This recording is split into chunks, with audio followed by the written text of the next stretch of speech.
In the autumn of 1867, when the leaves along the Massachusetts countryside turned the color of old blood, a carriage arrived in Ashford Hollow carrying 2 passengers who would change the town forever. The carriage was black and polished to a mirror shine, pulled by horses so white they seemed to glow against the grey October sky. Inside sat Elias and Constance Meridian, a couple whose wealth was evident in every stitch of their clothing, every calculated smile, every perfectly rehearsed gesture of humility. They had no children of their own, they told the townspeople almost immediately, as if this fact was both a wound and a confession. But they had something better, they said. They had purpose. They had arrived to save the children no one else wanted. Ashford Hollow was a town that had learned to survive on silence. It was a place where mills ran on the labor of the poor, where widows raised broods of hungry children in one-room shacks, where fever took infants so often that some families stopped naming them until their 2nd year. The arrival of the Meridians felt like an answer to prayers no one had dared to speak aloud. Elias Meridian was a physician, soft-spoken and gentle, with hands that moved slowly and deliberately, as if every gesture had been practiced in front of a mirror. His voice was calm, his smile thin and patient. He examined the sick for free, handed out tonics to mothers who could not afford them, and never once raised his voice. Constance was his perfect complement. She was tall and graceful, with dark hair pinned so tightly against her skull it seemed to pull her face into a permanent expression of serene control. She wore dresses of deep violet and charcoal grey, fabrics that whispered when she moved, and she moved as though she were always on stage, always aware of being watched. She spoke in soft, measured tones about the plight of orphans, about the tragedy of children born into poverty, about the moral duty of those with means to lift up the innocent. And the town listened. They wanted to believe her. Within 6 months, the Meridians had begun their work. They funded the construction of the first nursery on the edge of town, a beautiful building with white clapboard siding and tall windows that caught the morning light. It had room for 30 children, they said, and it would be a place of safety, of learning, of love. The town gathered for the opening ceremony, and Constance stood on the steps in a dress the color of ash and spoke about redemption. She said that every child deserved a second chance, that every soul could be molded, that innocence was not a gift but a skill that could be taught. Elias stood beside her, hands folded, nodding along as if her words were scripture. The townspeople clapped. They donated what little they could. They brought flowers and blankets and canned goods, and when the first children arrived, brought in covered wagons under the cover of night, no one thought to ask where they had come from. But there was something wrong. Even then, it was a feeling more than a fact, a coldness that lingered in the air around the Meridians like the smell of wet stone. The way Constance smiled never reached her eyes. The way Elias touched a child's shoulder, his fingers lingering just a moment too long, pressing just a little too hard. The way they spoke about the children in the third person, even when the children were standing right there, as if the little ones were objects to be catalogued rather than people to be loved. The townspeople noticed, but they did not speak, because the Meridians were generous, because they were educated, because they had given Ashford Hollow something it had never had before: hope. And so the nurseries continued. 1 became 2, 2 became 5, 5 became 11. Each one built in a different town, each one funded entirely by the Meridians, each one staffed by quiet men and women who signed contracts and took oaths of silence. Each one filled with children who arrived in the dark and were never seen in the daylight. Each one beautiful on the outside, spotless and pristine, with gardens and playgrounds and painted murals of angels. And each one, within a year, emptied. The children were sent to families, the Meridians said, adopted by kind people in distant cities, moved to better opportunities. But no one ever saw the carriages leave. No one ever received a letter. No one ever asked. Because asking meant doubting, and doubting meant admitting that the hope they had been sold was a lie. And Ashford Hollow could not survive without hope. So they smiled when the Meridians smiled. They nodded when Constance spoke. They looked away when Elias walked the children into the nursery's basement, one by one, his hand resting on the back of each small neck like a man leading lambs to slaughter. The nurseries that rose across New England between 1868 and 1874 were unlike anything the region had ever seen.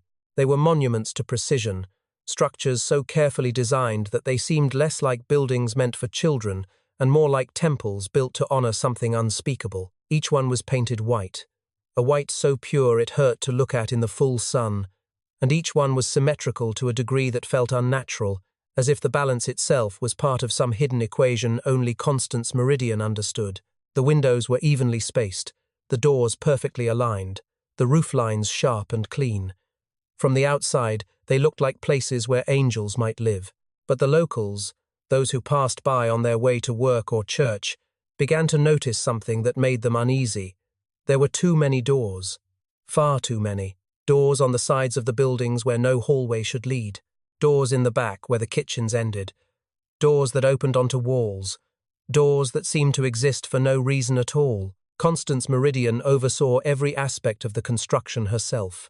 She arrived at each site every morning before the workers, dressed in her grey travelling cloak, carrying rolls of blueprints that she would unfold on makeshift tables and study with the intensity of a general planning a siege. She did not trust architects. She did not trust engineers. She drew the plans herself, sitting up late into the night with a ruler and a compass, measuring angles and distances with a meticulousness that bordered on obsession. The walls, she insisted, had to be at least 14 inches thick, far thicker than any residential building required. The foundations had to be dug deep, sometimes 10 feet into the earth, reinforced with stone and mortar in layers that seemed excessive for a simple nursery. The basements had to be spacious, she said, for storage, for future expansion, for reasons she never fully explained. And the doors there had to be many doors, she told the builders, because children needed options, needed pathways, needed to feel they could move freely even when they could not. The workers were paid well, better than they had ever been paid for construction work, and so they did not complain. But they noticed things. They noticed that Constance would stand in the center of an empty room and close her eyes, turning slowly in a circle as if listening for something only she could hear. They noticed that she would sometimes demand a wall be torn down and rebuilt 6 inches to the left, or a doorway moved 3 feet higher, and when asked why, she would simply say that the measurements were wrong, that the space did not feel correct, that the energy was unbalanced. The workers exchanged glances but said nothing. They had families to feed, they had debts to pay, and Constance Meridian had money, more money than anyone in Ashford Hollow had ever seen, and she spent it freely as long as her instructions were followed to the letter. One carpenter, a man named Thomas Hewitt, began to notice a pattern. In the third nursery, the one built outside of Lowell, he was tasked with installing a door in the cellar. The door was heavy, made of oak, with iron hinges that Constance had ordered specially from a foundry in Boston. Thomas fitted the door carefully, planed the edges, set the frame, and when he opened it for the first time, he found himself staring at a brick wall. Not an unfinished wall, not a space waiting to be completed. A wall that had clearly been built before the door was ever installed, bricked and mortared with the same care as the rest of the foundation. He stood there for a long moment, confused, and then he climbed the stairs and found Constance in the main hall, inspecting the layout of the cribs. He asked her, as politely as he could, why she had wanted a door installed that led to nowhere. She turned to him slowly, her face calm and unreadable, and told him that some doors were not meant to be opened, only to exist. He laughed, thinking it was a joke, but her expression did not change. She thanked him for his work, and told him his services would no longer be needed. By the next morning, he had been replaced. The other workers heard about Thomas, and after that, no one asked questions. They built the doors where Constance wanted them, even when those doors opened onto solid walls or led to staircases that descended into darkness and ended abruptly in dirt floors. They constructed rooms within rooms, spaces that had no windows and no ventilation, chambers that could only be accessed through hidden panels or trapdoors, concealed beneath rugs. They installed locks on the insides of doors, heavy iron bolts that could only be turned from the outside, and when they wondered aloud why a nursery would need such things, they were reminded of their wages and told to mind their work. And so they did. They built what Constance Meridian designed, and they did not speak of it, not to their wives, not to their drinking companions, not even to each other, because silence, they learned, was the price of survival. And in the world the Meridians were building, silence was the only currency that mattered. The architecture of the nurseries was not random, it was deliberate. It was a language written in wood and brick, a code that only Constance understood. The thick walls were not for insulation, they were for soundproofing. The deep basements were not for storage, they were for containment. The doors that led nowhere were not mistakes, they were tests, psychological traps designed to disorient, to confuse, to make anyone who entered feel as though the building itself was watching them. And perhaps it was, because Constance Meridian did not build nurseries to house children. She built labyrinths to break them. The children came at night, always at night, when the streets of Ashford Hollow were empty, and the only witnesses were the stars and the occasional insomniac peering through lace curtains. The carriages that brought them were unmarked, their drivers silent men in dark coats who never stayed long enough to be questioned. The townspeople would hear the rattle of wheels on cobblestone, the soft creak of carriage doors opening and closing, and by morning there would be whispers that another group had arrived at one of the Meridian nurseries. They came from poorhouses, the Meridians explained, from fever wards in Boston and Providence, from orphanages that had run out of space and resources. They were the unwanted, the forgotten, the children whose parents had died or abandoned them, and the Meridians, in their infinite compassion, had agreed to take them in. The townspeople nodded and felt grateful that someone was doing something, that someone cared. But no one ever saw the children during the day, no one ever heard them playing in the yards or singing in the halls, and no one, not a single person in any of the 11 towns where the nurseries stood, ever saw a child leave. When the state of Massachusetts began to ask questions in 1872, it was not out of suspicion but out of bureaucracy. The newly formed Board of State Charities wanted records, registries of every child housed in every institution receiving public or private funding. They wanted names, ages, dates of arrival, and evidence of where the children went when they left. It was a reasonable request, a simple matter of accountability. The Meridians complied immediately. Constance herself delivered the documents to the state offices in Boston, arriving in a hired carriage with a leather case full of papers. She was gracious and cooperative, assuring the officials that she understood the importance of proper record-keeping and that she had maintained meticulous files. The officials thanked her, set the documents aside, and moved on to other matters. It was only later, when a clerk began to review the files, that anyone noticed the problem. The documents were blank. Not empty. Not missing blank. Every page was pristine white paper, properly formatted with columns and headings for names and dates, but the spaces where the information should have been were completely empty. The clerk brought this to his supervisor, who brought it to the director, who sent an inquiry to the Meridians asking for clarification. Constance responded promptly with a letter explaining that the records had been damaged in a small fire at one of the nurseries, and that she was in the process of reconstructing them from memory. She promised to send updated documents within the month. The month passed. No documents arrived. A second inquiry was sent. It went unanswered. A third inquiry was drafted but never mailed, lost somewhere in the labyrinth of state offices, and eventually the matter was forgotten, buried under more pressing concerns. But there was one man who could not forget. Reverend Samuel Alcott had been the minister of Ashford Hollow's First Congregational Church for nearly 20 years, and he prided himself on knowing his community, on being able to sense when something was wrong even when no one spoke of it.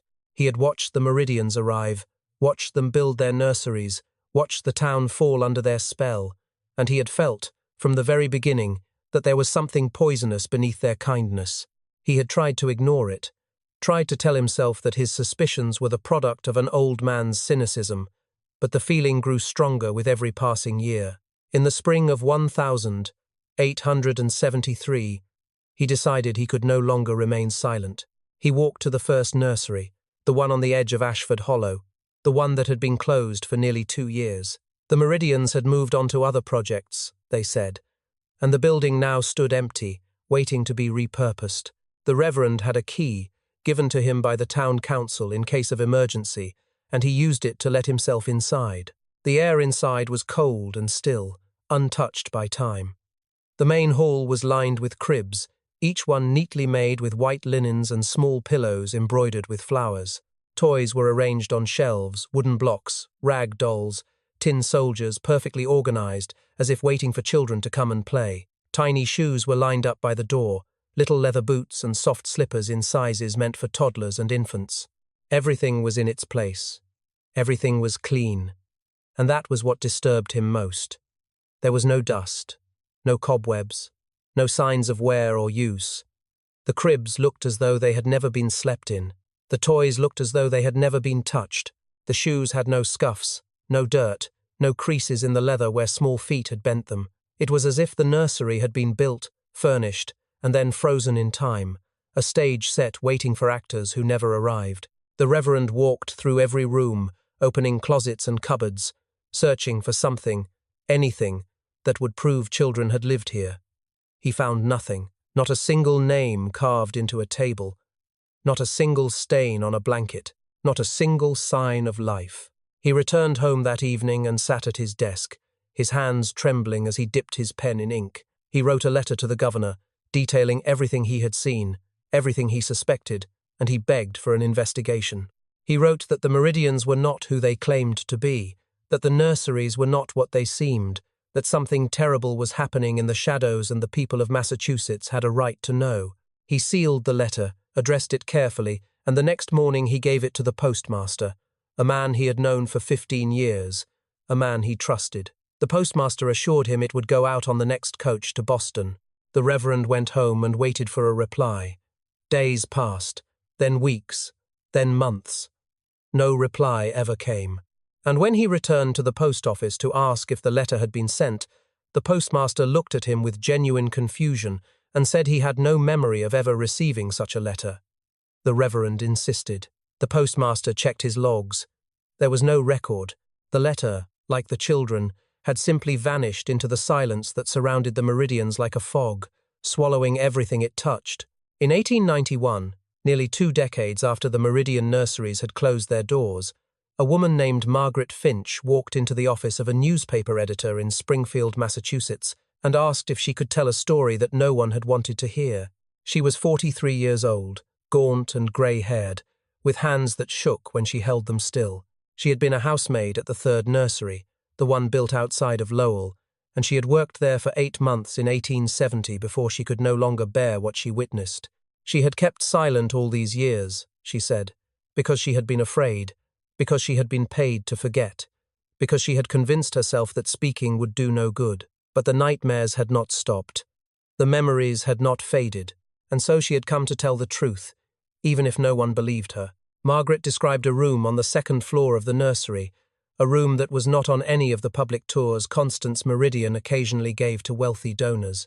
It was a perfect square, perhaps 15 feet on each side, and every wall was covered in mirrors. Not decorative mirrors, not the kind a woman might use to check her appearance, but full-length panels of glass that reflected everything, endlessly, so that a person standing in the center could see themselves repeated in every direction, multiplied into infinity. The ceiling was mirrored as well, and the floor, so that there was no escape from one's own image. Constance called this room the Chamber of Reflection, and it was here that she conducted what she referred to as emotional training. Margaret had seen children brought into this room, sometimes alone, sometimes in pairs, and made to stand in the center while Constance sat in a chair just outside the doorway, watching. The children were not allowed to look away from the mirrors. They were not allowed to close their eyes, and they were not allowed to stop crying once they started. Constance would sit perfectly still, her hands folded in her lap, and she would wait. Sometimes she waited for hours, and when a child finally broke, when the tears came in gasping, uncontrollable sobs, she would lean forward slightly and say in her soft, patient voice that this was good, that this was necessary, that they needed to see themselves in their pain so they could learn to separate from it. She told them they were not their emotions, they were vessels observing emotions, and the sooner they understood this, the sooner they would be free. Elias Meridian had a different name for it. He called it science. He took notes during these sessions, writing in leather-bound journals that he kept locked in his study, recording how long each child cried, how their breathing changed, how their bodies reacted to prolonged exposure to their own suffering. He believed that emotion was a physiological response that could be measured, controlled, and ultimately eliminated through proper conditioning. He spoke to the children the way a professor might lecture students, explaining to them in calm, clinical terms that what they were experiencing was simply the nervous system responding to stimuli, that fear and sadness were no different than hunger or thirst, signals that could be ignored if one developed sufficient discipline. And Constance agreed. She believed that children were born too soft, too reactive, too vulnerable to the chaos of feeling. Her mission, she told Margaret once, was to harden them, to teach them that pain was nothing more than information, and information could be dismissed. But the mirrors were only the beginning. Margaret spoke, her voice barely above a whisper, about another method Constance employed, one that still haunted her dreams. There were boxes, she said, small wooden boxes, barely large enough to fit a child's body, with a single hole cut at the top for the head to protrude. The child would be placed inside, standing upright, their arms pinned at their sides, their legs pressed together, and the lid would be closed and locked. Inside the box, built into the walls, was a mechanism, a system of wooden slats connected to springs and screws that would tighten if the child moved. Even the slightest shift, a flinch, a tremble, would cause the slats to contract inward, pressing against the child's ribs, their hips, their legs. The pressure was gradual, methodical, designed not to break bones but to teach absolute stillness. Constance would place a child in one of these boxes and then sit in a chair a few feet away, opening a medical textbook and reading aloud in her calm, melodic voice. She read about anatomy, about the skeletal system, about the function of the lungs and the heart. She read about pain tolerance and nerve response. And all the while, the child stood frozen, terrified to move, learning through agony that their body was not their own, that it was something to be controlled, something to be conquered. Margaret remembered one boy, no older than 6, who had been placed in the box for refusing to eat his breakfast. Constance had smiled at him as she locked the lid, telling him that this was for his own good, that he needed to understand discipline. She sat down with her book and began to read, her voice never wavering, never rising, as steady as a metronome. The boy stood perfectly still for the first hour. Then his legs began to shake. The slats tightened. He whimpered, and Constance paused her reading just long enough to remind him that sound was a form of movement, that even his voice would trigger the mechanism. He went silent. 2 more hours passed. When Constance finally opened the box, the boy collapsed, his body covered in red marks where the wood had pressed into his skin. She caught him before he hit the floor, cradling him gently, stroking his hair, whispering that he had done so well, that he was learning, that soon he would transcend the flesh entirely. And the boy, exhausted and broken, looked up at her with something that Margaret could only describe as worship. Constance Meridian believed she was creating something better than children. She believed she was forging beings who could withstand anything, who would never be controlled by fear or pain, who would be perfect in their emptiness. And Elias, standing in the corner of the room with his notebook and his measuring instruments, believed he was documenting a revolution in human development. Neither of them saw the cruelty. Neither of them heard the screams. They saw only data, only progress, only the beautiful architecture of suffering refined into silence. In the summer of 1874, a man named Owen Pritchard was hired to maintain the grounds of the 7th Nursery, a sprawling estate built on the outskirts of Worcester that boasted the most elaborate gardens of any Meridian property. Owen was a simple man, a farmer's son who had spent his entire life working with soil and plants, and he took pride in his ability to make things grow. But when he arrived at the nursery and saw the rose garden for the first time, he felt a strange unease that he could not explain. The roses were enormous, larger than any he had ever seen, their blooms the size of dinner plates, their colours so deep and vivid they seemed almost unnatural. They grew in perfect rows, meticulously spaced, their stems thick as a man's thumb, and they gave off a scent that was too sweet, almost sickly, like fruit left too long in the sun. Owen asked the head gardener, an older man who had worked for the Meridians since the nursery opened, what secret they used to grow such magnificent flowers. The gardener smiled and said it was the soil, that the Meridians had imported special earth from somewhere back east, rich in minerals, and that nothing fed roses quite like it.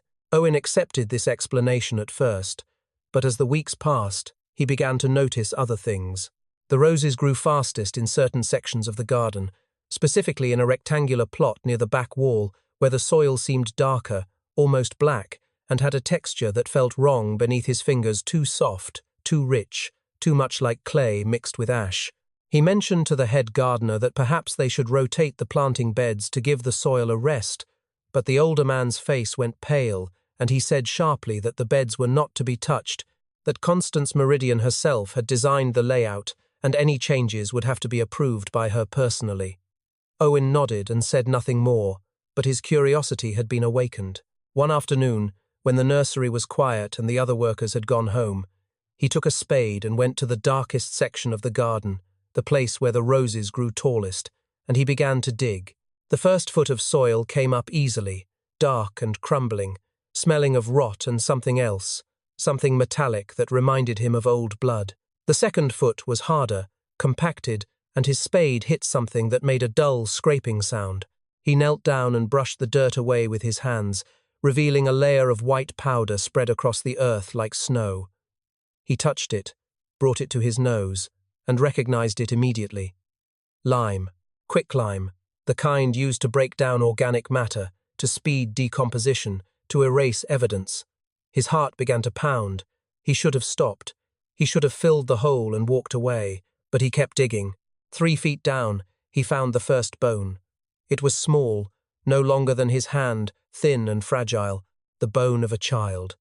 He stared at it for a long moment, trying to convince himself it was something else, an animal perhaps, a rabbit or a lamb. But he knew the truth. He knew what he was holding, and so he kept digging, his hands shaking, his breath coming fast and shallow, until 6 feet down he unearthed something that made him drop his spade and stumble backward, his stomach heaving. The bones were not scattered. They were arranged, methodically, deliberately, laid out in patterns that suggested intention, perhaps even ritual. Some were placed in neat rows, aligned with a precision that could not have been accidental. Others were bound together with silk thread, thin white strands that had somehow survived the decay, wrapped around wrist bones and ankle bones as if the child had been tied, restrained, prepared. And there were jars, small glass jars, the kind used for preserving fruit, buried alongside the bones. Owen dug one up with trembling hands, wiped the dirt from the glass, and saw that it contained something dark and desiccated, perhaps a lock of hair, perhaps something else. The jar was labelled with a small piece of paper pasted to the side, written in elegant script, March 1871 CL. The initials meant nothing to him, but the date did. This child had died 3 years ago. This child had been buried here, in this garden, beneath the roses that bloomed so beautifully for the visitors who came to admire the Meridian's generosity. Owen ran. He did not stop to fill the hole. He did not stop to collect his tools. He ran from the garden, from the nursery, from the entire property, and he did not look back. He went home, locked himself in his room, and sat in the dark, trying to decide what to do. He could go to the police, he thought. He could tell them what he had found. But the Meridians were powerful, connected, beloved by everyone who mattered. Who would believe a groundskeeper over a physician and his elegant wife?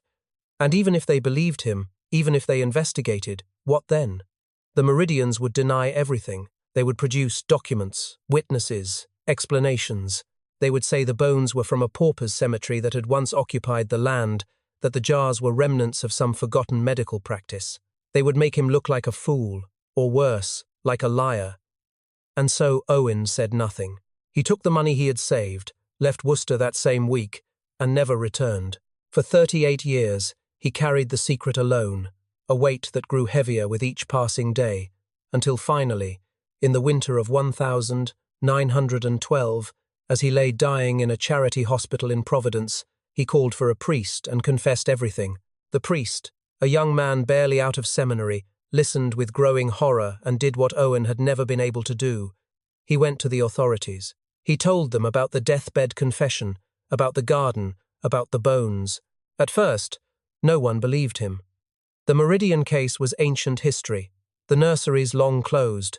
The couple themselves vanished without a trace. But the priest was persistent, and eventually he convinced a local magistrate to authorize an excavation. In the spring of 1913, a team of workers returned to the 7th nursery, now abandoned and overgrown, and they began to dig. What they found was worse than anyone had imagined. The bones of at least 40 children, buried in careful layers, each one treated with lime to hasten decomposition, each one accompanied by those strange glass jars with their coded labels. Some of the skeletons showed signs of trauma fractures that had healed and been broken again, compression marks on the ribs, damage to the spine consistent with prolonged confinement. The forensic investigators, new to their field and unprepared for such horror, worked in silence, cataloguing each bone, each jar, each scrap of silk thread. They found patterns in the burials, clusters of bones arranged in geometric shapes, circles and triangles and stars, as if the Meridians had been conducting some kind of experiment, some twisted study that required not just the deaths of children, but their transformation into symbols, into data, into components of a design only they understood. But by the time the excavation was complete, the Meridians were long gone. They had vanished in 1881, 12 years before Owen ever spoke his confession, and no amount of searching had ever turned up a trace of where they went or what became of them. The garden, which had once been so beautiful, was torn up and burned. The nursery was demolished, and the town of Worcester tried, as so many towns had tried before, to forget that the Meridians had ever existed at all. When investigators finally gained access to the Meridian estate in 1913, after years of legal battles and bureaucratic delays, they found a house that had been abandoned in haste but left strangely intact, as if the occupants had intended to return. The furniture was covered in sheets, the dishes were still in the cupboards, the books were still on the shelves, and in Elias Meridian's study, locked inside a mahogany cabinet behind a false panel in the wall, they found 17 leather-bound journals written entirely in Constance Meridian's precise, elegant handwriting. The investigators brought the journals to a local historian, a man who specialized in deciphering old documents, and he spent 3 weeks reading them in a locked room, refusing to speak to anyone until he had finished. When he finally emerged, his face was grey and his hands would not stop shaking. He told the magistrate that what he had read was not science and it was not madness. It was theology. Constance Meridian had built a religion around the suffering of children, and she had documented every ritual, every experiment, every philosophical justification with the care of a scholar writing scripture. She called her belief system the doctrine of the hollow, and it was based on a single foundational idea, that children are born as empty vessels, hollow and without substance, and that the soul, the true, enduring self can only be formed through the crucible of suffering. Constance wrote that most people lived their entire lives without ever developing a soul, that they were merely biological machines reacting to stimuli, moving through the world with no real consciousness, no real will. But children, she believed, had potential. They were blank enough, unformed enough, that they could be shaped, molded, filled with something permanent if the process was done correctly. And the process, she was convinced, required pain. Not random pain, not accidental suffering, but methodical, controlled, ritualized agony, applied with precision and purpose. Pain, she wrote, was the chisel that carved away the false self, the weak self, the self that cried and begged and broke. And what remained, once all the weakness had been stripped away, was something pure, something hollow, something that could be filled with intention rather than emotion. The journals described her methods in clinical detail, entries written as if she were conducting scientific research, complete with hypotheses, procedures, observations, and conclusions. She documented the effects of isolation on cognitive development. She recorded how long a child could be deprived of food before their behavior changed permanently. She measured the threshold at which physical pain became psychologically transformative rather than merely traumatic. She tested variables, age, gender, prior trauma, physical health to determine which children were most likely to achieve what she called transcendence, the point at which they stopped resisting, stopped crying, stopped being children, and became something else. She wrote about this transformation with a reverence that bordered on ecstasy, describing it as a kind of rebirth, a shedding of the animal self to reveal the divine potential beneath. And she believed, with absolute certainty, that she was not harming these children. She was saving them. She was giving them the only gift that mattered, a soul forged in suffering, unbreakable and eternal. One entry, dated April 1872, described a ritual she had performed on a pair of twins, a boy and a girl no older than 5, who had arrived at the 4th nursery in the dead of winter. Constance wrote that twins were particularly valuable for her work because they shared a connection that other children did not, a bond that she believed could be manipulated, tested, and ultimately weaponized to accelerate their transformation. She separated the twins into 2 adjacent rooms, small chambers with no furniture except a single chair in each. The rooms were identical in every way except for one detail. Each had a window, and the windows faced each other across a narrow hallway, so that if the children stood at their windows, they could see one another clearly. Constance wrote that the setup was essential to the ritual, that the children needed to be able to witness each other's suffering without being able to offer comfort, without being able to intervene. It was, she explained, a lesson in helplessness, in the futility of attachment, in the realization that love could not protect, could not save, could not stop what was coming. She began on the first day by entering the boy's room and binding his hands behind his back with soft cloth so as not to leave marks. She told him, in her calm and gentle voice, that his sister was watching, that she could see everything, and that he needed to be brave for her. Then she took a thin metal rod, heated over a candle flame until it glowed, and pressed it against the sole of his foot.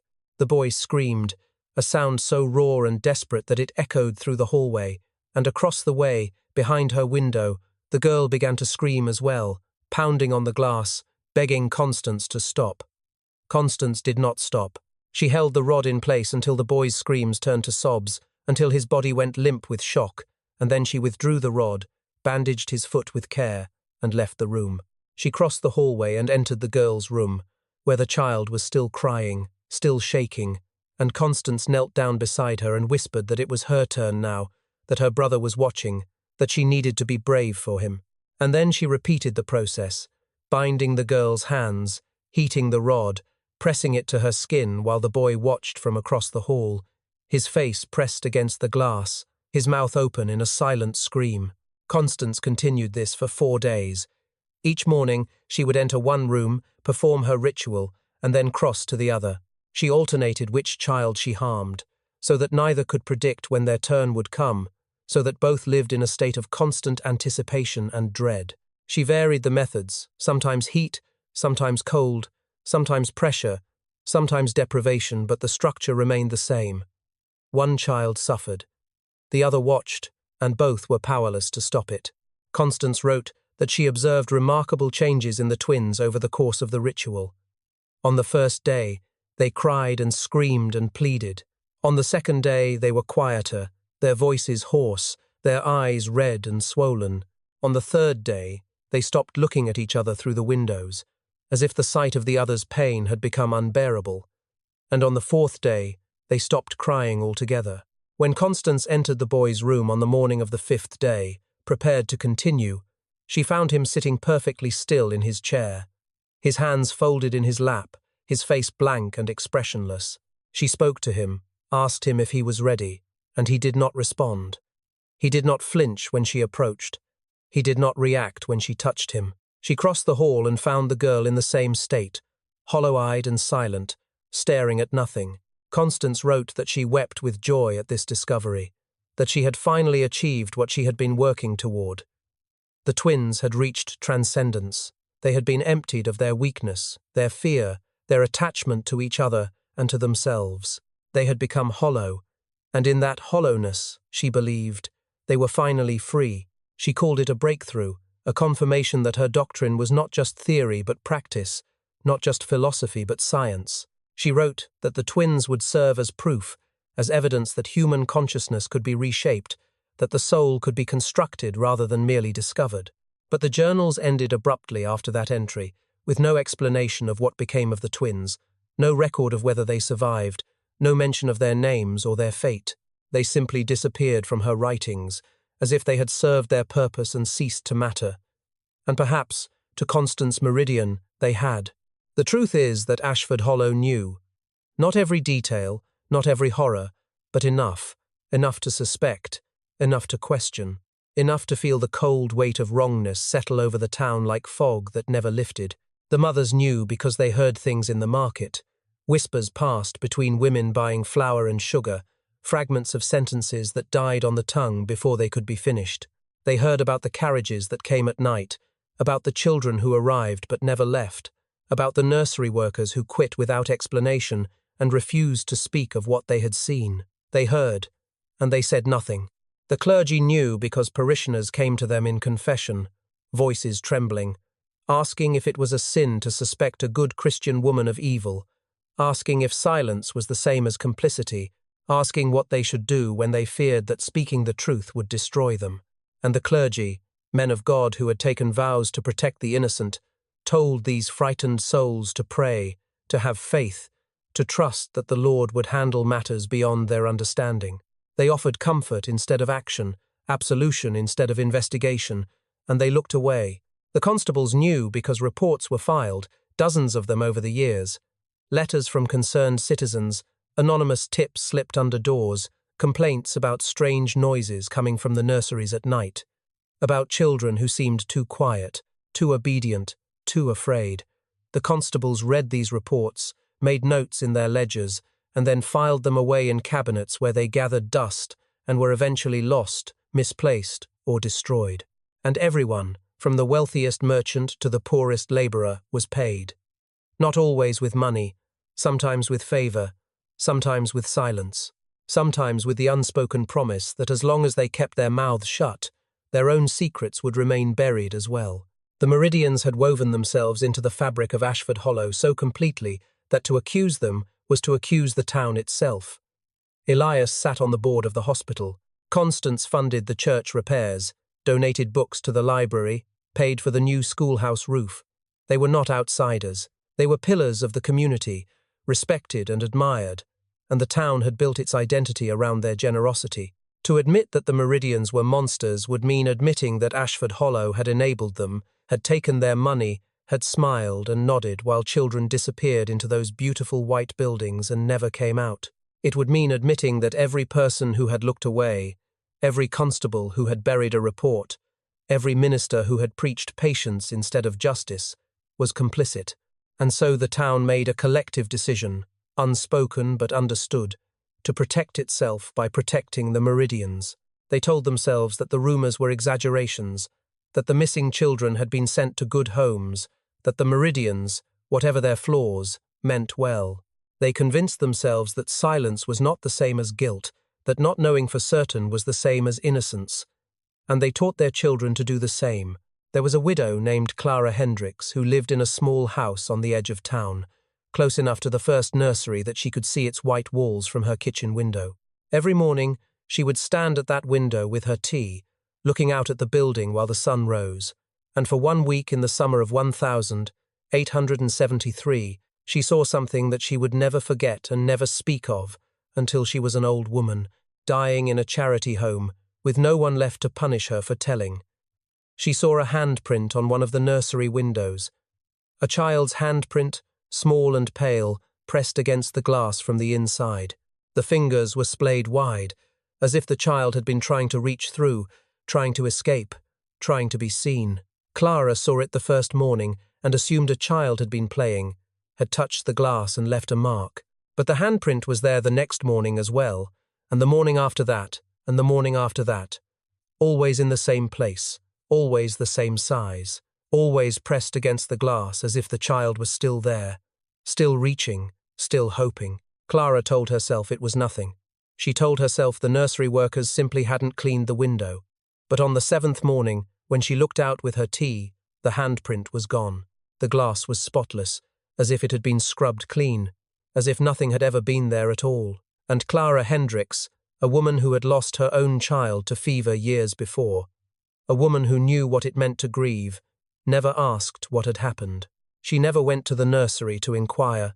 She never mentioned it to her neighbours. She simply looked away, finished her tea, and went about her day.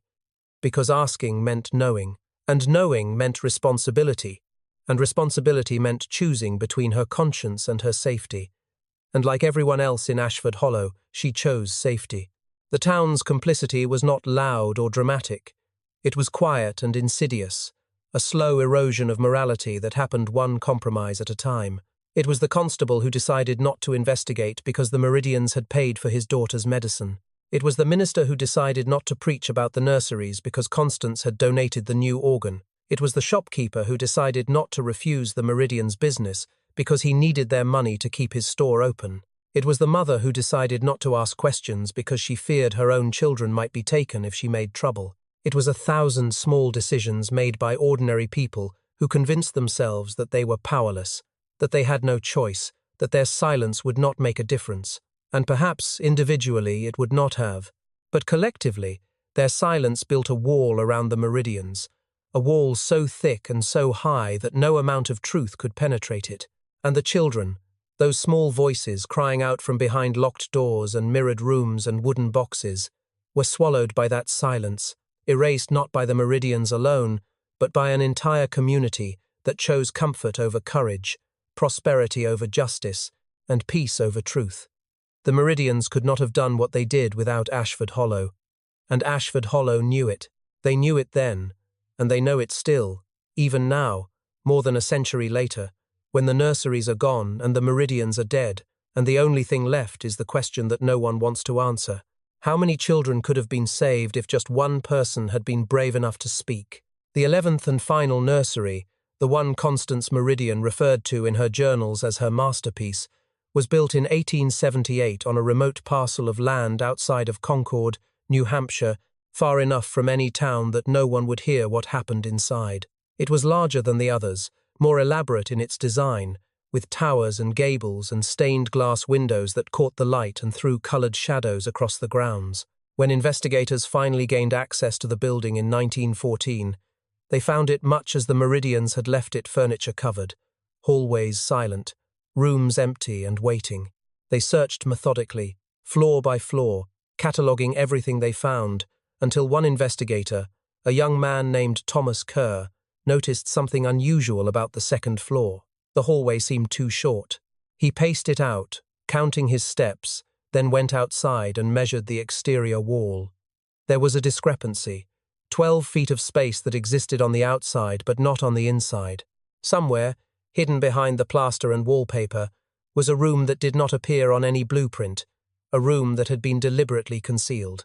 It took them 3 hours to find the entrance. It was hidden behind a bookshelf in what had been Constance's private study, a false panel that opened when a specific book was tilted at a certain angle. The door beyond was narrow and painted the same color as the wall, designed to be invisible unless you knew where to look. Thomas opened it and found a staircase spiraling downward into darkness. He lit a lantern and descended, his footsteps echoing in the enclosed space, and at the bottom he found a second door, this one made of heavy oak and fitted with iron bolts on the outside. He slid the bolts free and pushed the door open, and what he saw made him stop breathing. The room was perfectly round, perhaps 20 feet in diameter, with walls that curved seamlessly into a domed ceiling. Every surface was covered in white fabric, thick and quilted, the kind used to line the walls of asylums to prevent patients from injuring themselves. The fabric was stained in places, yellowed with age and marked with dark spots that could have been mold or could have been something else. In the center of the room stood a single chair, child-sized, made of dark wood and bolted to the floor. Around it, arranged in a perfect circle, were 12 smaller chairs, also bolted down, also facing inward. The only source of light was a circular skylight cut into the center of the dome, a shaft of pale sunlight that fell directly onto the chair in the middle, illuminating it like a spotlight on a stage. The rest of the room remained in shadow. There was no other furniture, no windows, no decoration, just the chairs, the fabric, and the light. Thomas stood in the doorway for a long time, unable to move, unable to process what he was seeing, and then he turned and ran back up the stairs to get the others.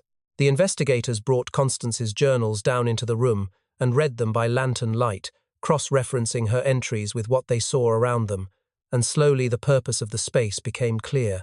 Constance called this room the 13th chamber, though there were only 11 nurseries, and she considered it the culmination of her life's work, the place where her doctrine could be practiced in its purest form. She wrote that the room had been designed according to specific principles of sacred geometry, that the circle represented eternity, that the number 12 represented completeness, and that the single chair in the center represented the self stripped of illusion.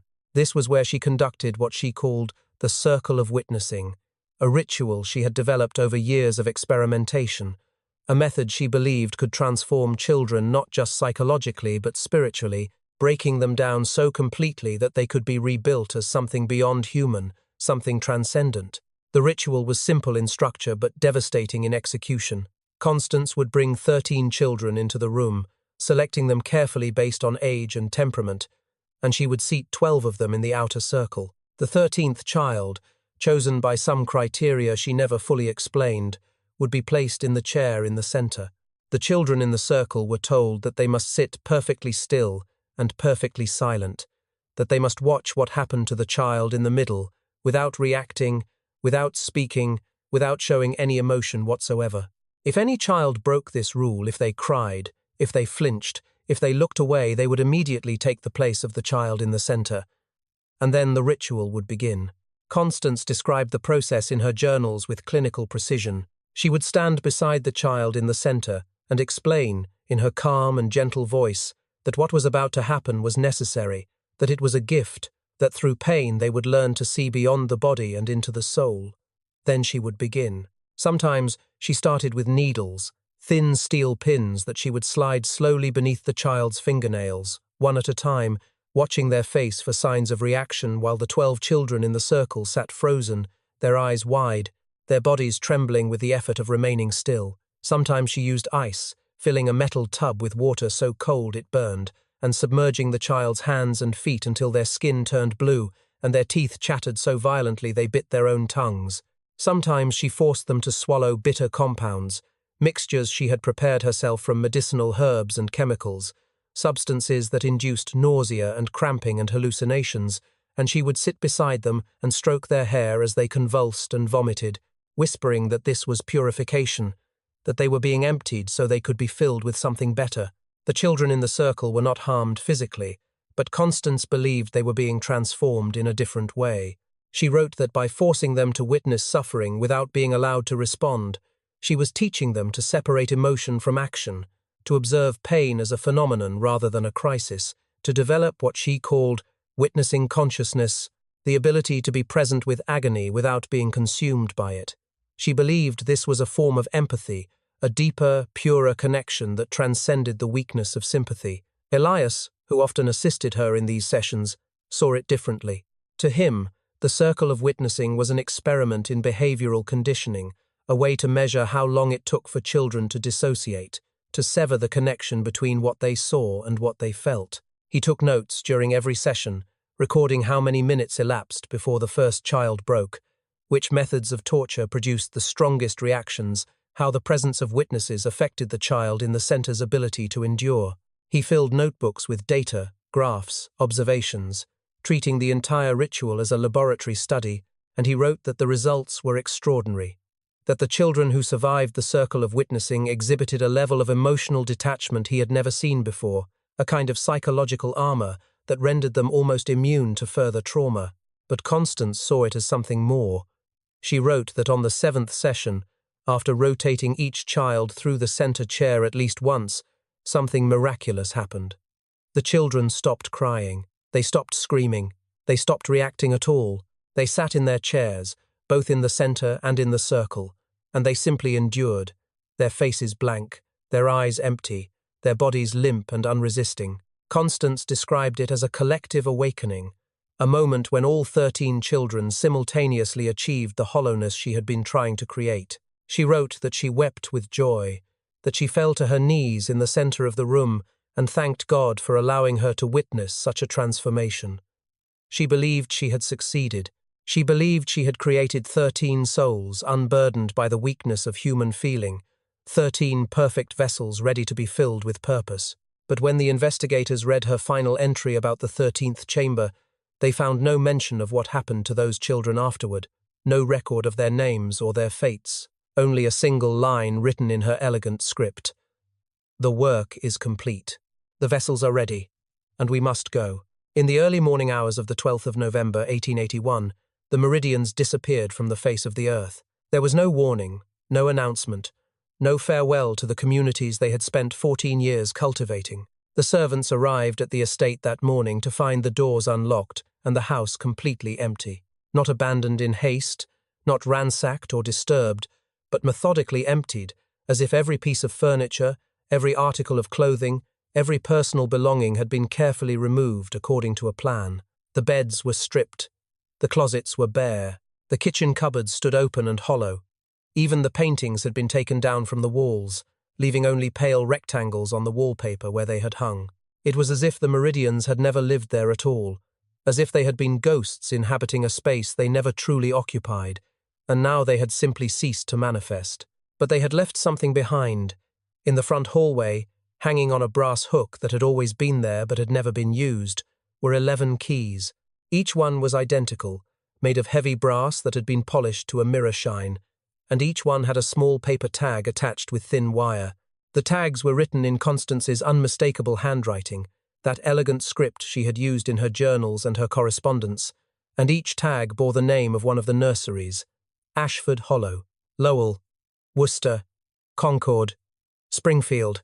Each nursery, each location where children had arrived and never left, represented by a single key hanging in perfect alignment, evenly spaced, as if the arrangement itself had meaning. The servants stared at the keys for a long time, uncertain what to do, and then one of them noticed something else. Pinned to the wall beside the keys, held in place with a small silver tack, was a folded piece of paper. The servant unpinned it with shaking hands, unfolded it, and read the message written inside. It contained only 4 words, centered on the page in Constance's careful hand. The work continues. The authorities were called immediately. The house was searched from top to bottom, every room inspected, every floorboard examined, but there was nothing to find. No hidden chambers, no concealed documents, no clues as to where the Meridians had gone or why they had left. The estate's financial records showed that large sums of money had been withdrawn from their accounts over the previous 6 months, transferred to banks in New York and Boston, and then converted to cash or moved overseas, impossible to trace. Their personal correspondence had been destroyed, the fireplace in Elias's study filled with ash and the remnants of burned letters. Even the staff, the people who had worked for them for years, claimed to know nothing.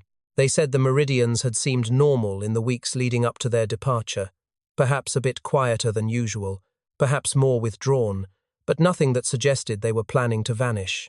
And yet they had, completely, utterly, without a trace. Rumors spread almost immediately, the way rumors always do when there are no facts to contain them. Some said the Meridians had fled to Europe, that they had booked passage under false names and were living in Paris or Vienna or London, beyond the reach of American law. Others claimed they had been murdered, taken in the night by the families of the children who had died in their care, dragged into the woods and buried in unmarked graves where no one would ever find them. There were whispers that Constance had gone mad, that she had killed Elias in some final ritual and then taken her own life, and that their bodies were hidden somewhere in the foundations of one of the nurseries, entombed in the very buildings they had built. Some believed they had simply walked away, changed their names, started over in some distant town where no one knew who they were or what they had done. And a few, a very few, believed something darker. They believed the Meridians had not fled at all. They believed the Meridians had completed their work, whatever that work truly was, and that the disappearance was not an escape but an ascension, a final transformation that had taken them beyond the reach of mortal understanding. No bodies were ever found. No trial was ever held. The estate was eventually sold at auction, the proceeds donated to a children's hospital in Boston in an attempt to cleanse the property of its association with the Meridian name. The nurseries, those 11 beautiful buildings scattered across New England, were closed one by one, some repurposed, some demolished, some left to decay into ruin. And the Meridians themselves became ghosts, not in the literal sense, but in the way that evil becomes myth when it can no longer be punished. They were remembered only in whispers, in stories mothers told their children to warn them about strangers, in cautionary tales passed down through generations. The name Meridian became synonymous with cruelty hidden behind kindness, with evil dressed in elegance, with the idea that monsters do not always look like monsters. And the question that haunted everyone who had ever known them, everyone who had ever taken their money or looked away from their crimes, was the same question that haunts us still. Where did they go? And more terrifying than that, what if the note was true? What if the work really did continue, somewhere out there in the dark, carried on by hands we cannot see, in places we have not yet found? By 1913, 32 years had passed since the Meridians vanished, and the nurseries had become little more than footnotes in local histories, buildings that most people preferred to forget. But the progressive era had brought with it a new wave of social reform, a movement of activists and journalists who demanded accountability for institutional abuses, who believed that the sins of the past could not be buried simply because they were uncomfortable. A coalition of child welfare advocates, led by a woman named Dorothy Brennan, who had lost her own sister to a poorhouse fire, began pushing for a comprehensive investigation of all orphanages and children's homes built in New England between 1860 and 1885. The Meridian nurseries were on that list, and despite resistance from local governments who argued that the buildings were old, abandoned, and irrelevant, the reformers persisted. In the spring of 1913, a team of investigators, accompanied by medical examiners and forensic specialists from Boston, arrived at the first nursery in Ashford Hollow with shovels, crowbars, and a mandate to uncover the truth, no matter how terrible it might be. What they found was worse than anyone had imagined. The investigators began by examining the structures themselves, and almost immediately they discovered that the buildings were not what they appeared to be. Walls that seemed solid were actually hollow, concealing narrow spaces just wide enough for a person to stand. Floors had false panels that opened onto cellars beneath cellars, hidden levels that went deeper into the earth than any foundation should reasonably require. In the third nursery, they found a room behind a brick wall that had been plastered over so seamlessly it was invisible until they knocked it down with hammers. Inside was a space no larger than a closet, completely dark, with scratch marks carved into the wooden walls by small fingers, marks that went deep enough to splinter the wood, evidence of hours or days or weeks spent clawing at the darkness. In the basement of the fifth nursery, they found a chamber fitted with iron rings bolted into the floor and ceiling, and beside it, stacked neatly against the wall, were wooden boxes barely large enough to hold a child's body, standing upright like coffins designed for the living. The lids were fitted with small breathing holes, and when the investigators opened one of the boxes, they found fingernail scratches on the inside of the wood, frantic grooves where a child had tried to claw their way out. And then they began to dig. In the gardens, beneath the rose beds and the vegetable plots and the carefully manicured lawns, they found the children. The first excavation, conducted in the garden of the seventh nursery, unearthed the remains of 14 children, buried in shallow graves lined with quicklime. But as they continued digging, expanding their search to all 11 nurseries, the number grew. 20, 40, 60, 90. By the time the excavations were complete, they had recovered the remains of at least 93 children, though the true number was likely higher, as some of the bones were so degraded by lime and time that they could not be individually identified. The remains were not simply buried. They were arranged, positioned, treated with a care that suggested ritual rather than disposal. Some were found in standing positions, their bones held upright by wooden frames, as if they had been buried alive in vertical coffins and left to suffocate in the earth.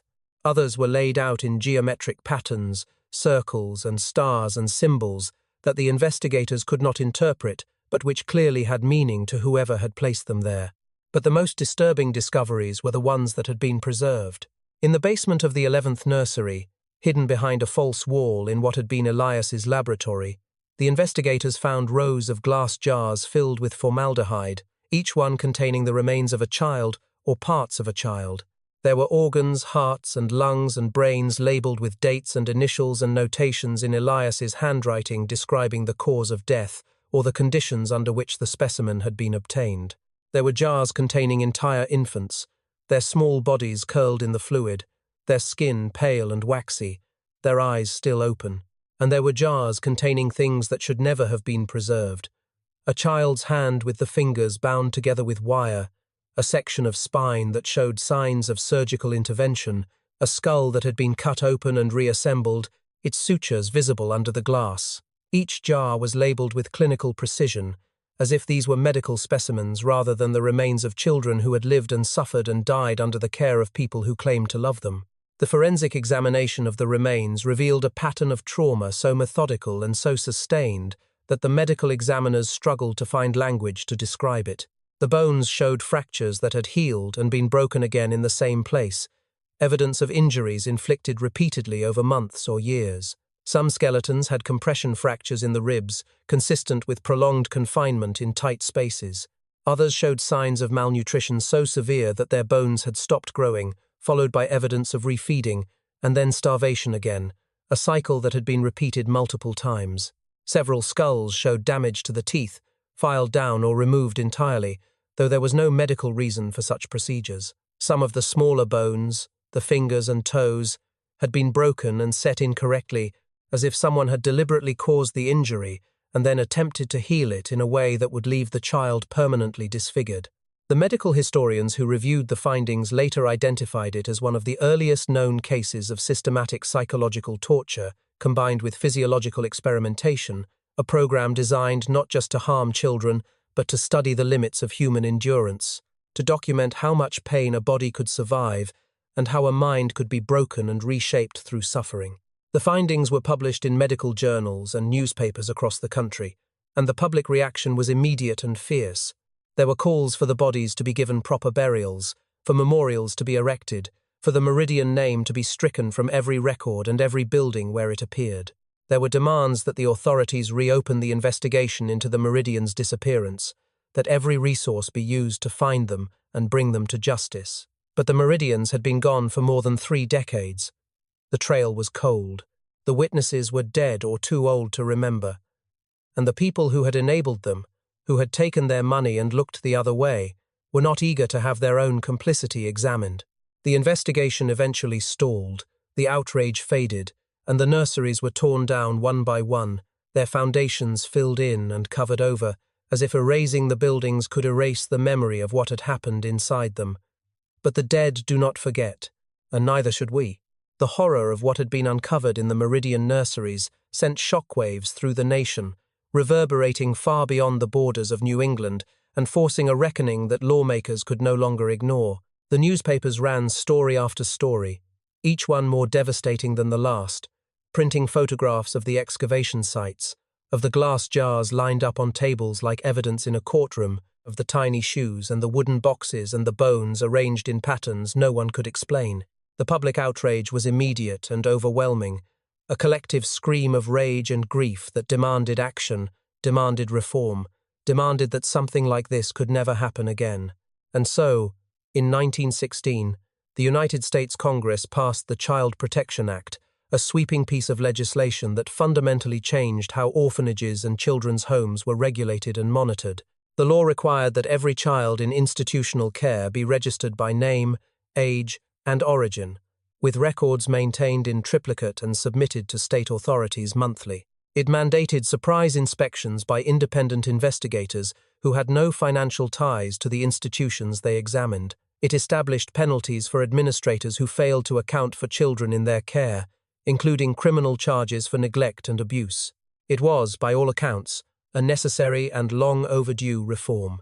But for the 93 children whose remains had been pulled from the earth, and for the countless others who had disappeared into the Meridian nurseries and were never found, the law came decades too late. The damage had been done, and it was irreversible. Ashford Hollow, the town that had welcomed the Meridians with open arms, that had built its identity around their generosity, that had looked away when it mattered most, could not survive the weight of its own guilt.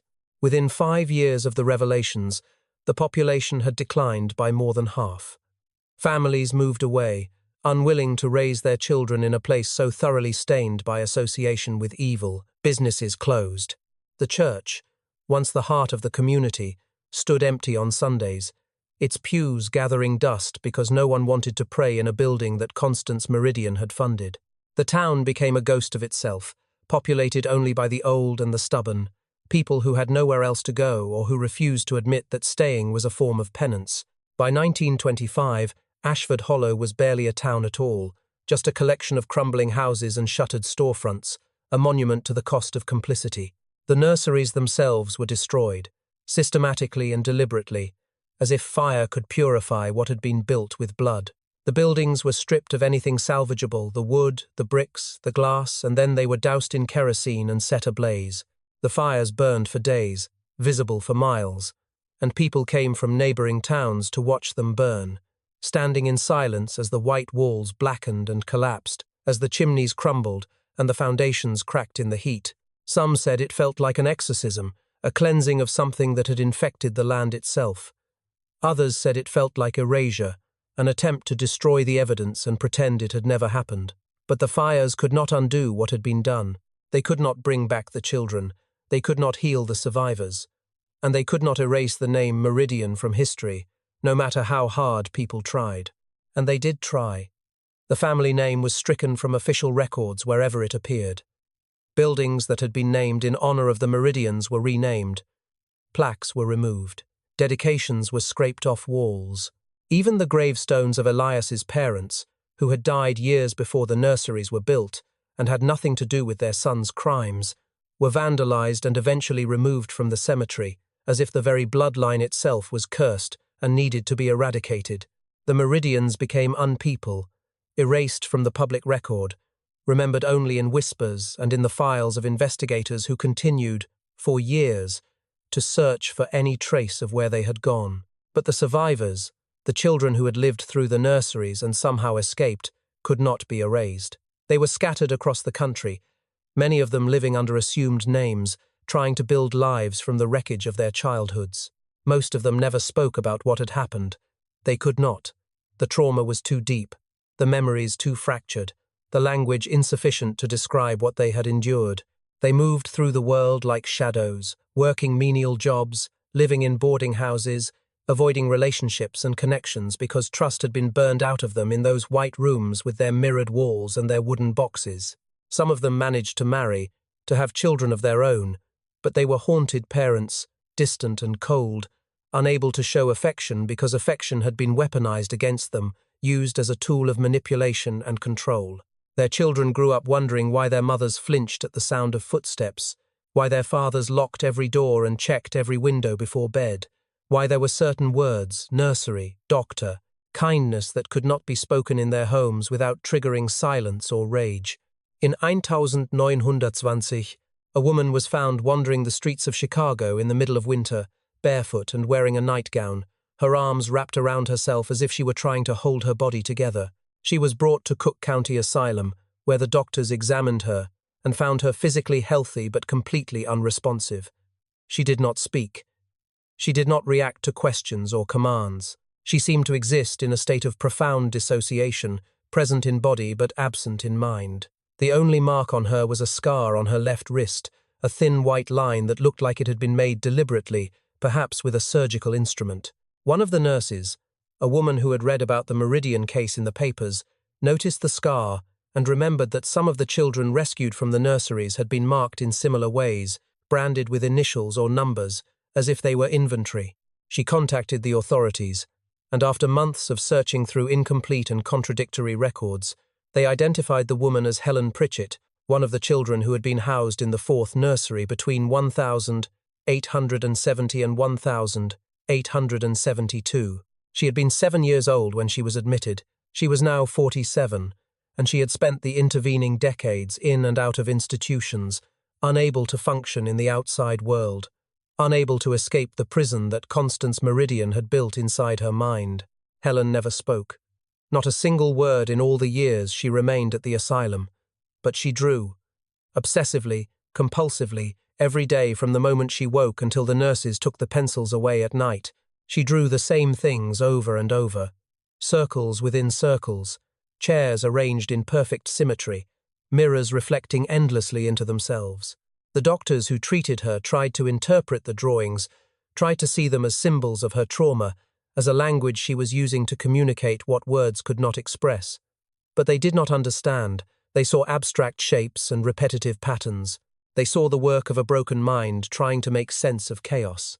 They did not see what we see now, looking back with the knowledge of what happened in the 13th chamber, in the rooms lined with mirrors, in the circles where children were made to watch each other suffer.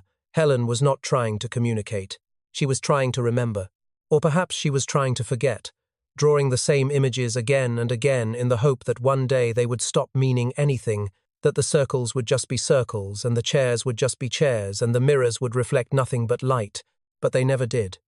And neither did she ever speak. She died in 1954, still at the asylum, still drawing, and when they cleaned out her room they found hundreds of pages, all of them covered in the same images, a visual record of a torture so complete that it had replaced her entire inner world. The doctors burned the drawings. They thought it was merciful, but we know better. We know that those drawings were the only testimony Helen Pritchett ever gave, the only witness statement from a survivor who could not bear to put her suffering into words. And we burned it, just like we burned the Nurseries, because looking at it was too painful, because remembering was too hard, because it is always easier to destroy the evidence than to face the truth. Evil does not announce itself with fangs and claws and declarations of malice. It does not arrive in the form of monsters lurking in shadows, easy to identify and easier to condemn. Evil comes dressed in respectability. It speaks softly. It offers help. It builds institutions with white walls and beautiful gardens and tells you it is doing God's work. The Meridians were not aberrations, not creatures from some dark fairy tale who can be dismissed as incomprehensible. They were methodical, they were intelligent, they were organized. And they believed, with absolute conviction, that what they were doing was right. That is what makes them so terrifying. Not that they were cruel, but that they were cruel with purpose. Not that they hurt children, but that they hurt children while calling it love. Cruelty that recognizes itself as cruelty can be stopped, can be shamed, can be legislated against. But cruelty that believes it is kindness, that wraps itself in the language of salvation and progress and improvement, never stops. It only evolves. It adapts. It finds new names, new methods, new justifications. And it continues.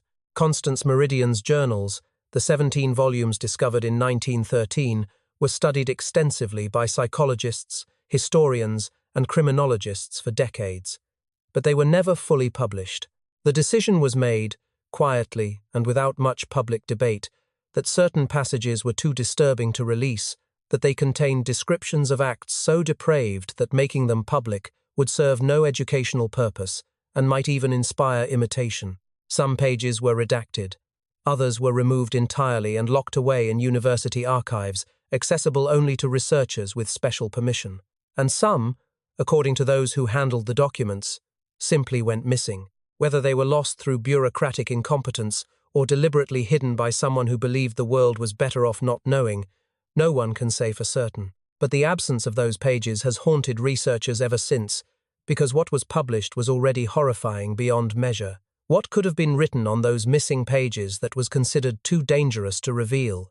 In 2004, a historian named Dr. Evelyn Marsh claimed to have found something extraordinary. She was conducting research in a private collection housed in the estate of a deceased book collector in Vermont when she came across a leather-bound journal that bore Constance Meridian's name embossed on the cover. The handwriting matched. The dates corresponded to a gap in the known journals.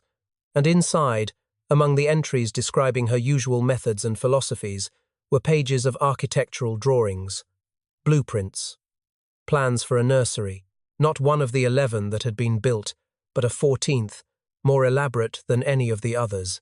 The design was complex, incorporating elements from all the previous nurseries: mirrored rooms, hidden chambers, soundproofed basements, but on a larger scale, and with features that suggested Constance had been planning something even more ambitious. There were notations in the margins, calculations, lists of materials, instructions for construction. Dr. Marsh published a paper about her findings, arguing that the journal proved the Meridians had intended to continue their work, that their disappearance in 1881 might not have been an escape but a relocation, a move to somewhere they could build this final, perfected nursery without interference. The academic community was skeptical. The journal's provenance could not be verified. The collector who had owned it was dead, and there was no physical evidence that a 14th nursery had ever been built. But the question remains. If Constance Meridian drew those plans, if she designed that building with the same meticulous care she had applied to everything else, would she have simply abandoned the idea, or would she have found a way to bring it to life, somewhere remote, somewhere forgotten, somewhere no one would think to look.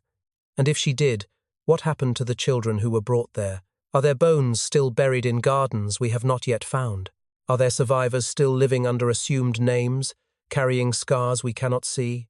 The Meridians vanished without a trace, and that absence is a kind of presence, a shadow that stretches across more than a century and asks us to consider what we are capable of ignoring, what we are willing to excuse, what we choose not to see because seeing would require us to act. This is not ancient history. This is a warning.